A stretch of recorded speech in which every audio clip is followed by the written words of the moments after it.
It's not my intent to get back into our conversation about Lavoy Finicum that we had earlier in the program because we have a lot of other things to get to, but I just want to share with you quickly.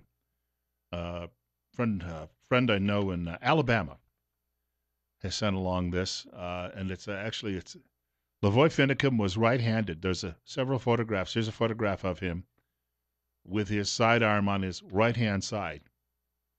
So the argument is if he was reaching with his left hand for a firearm to start shooting back at agents.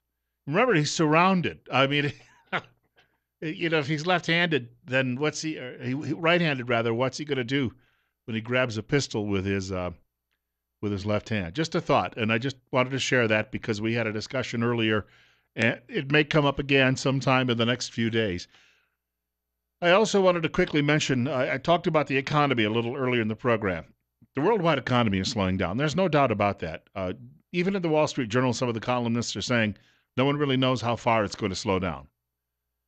But when we had the projected growth, now this country needs to have some growth of at least, I think it's 3% in GDP every quarter to really try to keep the economy moving.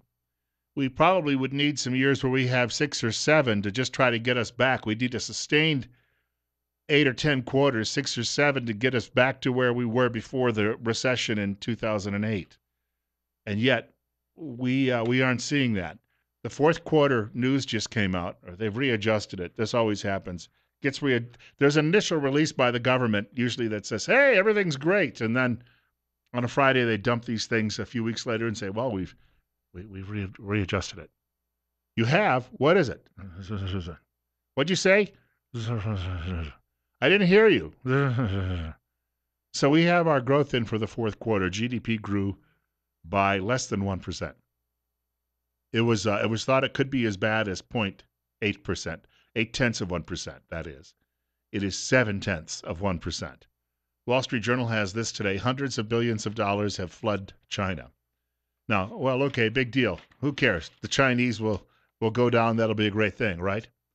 The flood of cash leaving the country has produced another impressive statistic.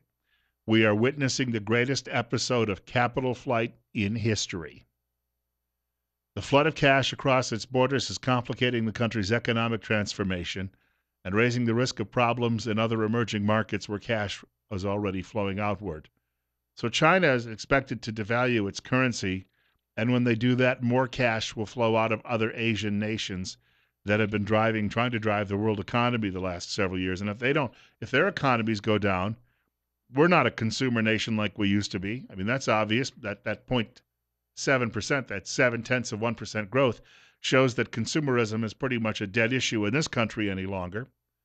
If the Asians can't buy products, then what? What happens? And what little manufacturing we still have left, who are we going to sell it to? Can't sell it to ourselves. Can't any longer sell it to them. The writer says billions of dollars were invested in China on the assumption that strong economic growth would continue and that the yuan would keep appreciating. Wrong. 9:37. Bill Colley with you on Top Story. So 8 years of Barack Hussein Obama and all of you gold darn lefties out there who voted for him twice, I hope when you go to the polls this year, you won't use the crack pipe that day. And maybe we'll get some intelligent people. This is why we need in this country literacy tests for voters. If you don't know anything about how government works, how an economy works, or who are your representatives, don't come. If you're just there to feed at the public trough, tell you what, we don't need you in the voting booth. We'll give you a six-pack if you stay home. Will that work? 9:37. Maybe some chicken wings and 9:37. You're up next. Bill Colley with you on Top Story on News Radio 1310 KLIX. Yeah, I was calling concerning the older gentleman that had just called in, and it seems like they've kind of led us into the direction we're going. I'm in my mid-50s, and so many of our civil freedoms were gone when I was growing up, and they want to guide us so we can have another, a businessman run this country. What we need is somebody that follows the Constitution. Well, our previous caller is one of the best constitutionalists I know. He's a leader of the John Birch Society here in Idaho. I've went to their meetings before, but still, We need some, to sit there and have a to think a businessman is going to pull us out of this. To me, is I hear these calls. I'm an old time supporter of Ron and Rand Paul. Rand Paul is the only candidate I gave money to in this election cycle. But you know what? Why did he go into the witness protection program? For crying out loud, all of the people who call in and think there's going to be some magic and some guy like him is suddenly going to rise to the top ain't happening this year. I'd well, love to have hey, someone I'm along not those a lines. Rand Paul. I'm not a Rand. Oh, I like Rand Paul. I'm not one of his supporters, though. And to me, it just seems like we're heading down the wrong direction. And a lot of it is concerned with, or as far as my parents, they didn't care about politics. All they were interested in was making money and continuing business. The only thing that really inspired them was trying to keep business going. And I understand that to an extent, but it seems like they're thinking such short term. Well, We need to start thinking we more we long term, or we we're hear going to wind up. we hear criticisms that Trump won't respect the Constitution. Look, he's full of bluster. We don't know that, obviously.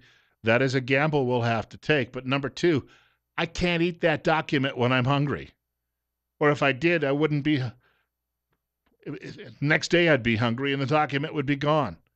That's why we need a little business development. Thank you much for the call.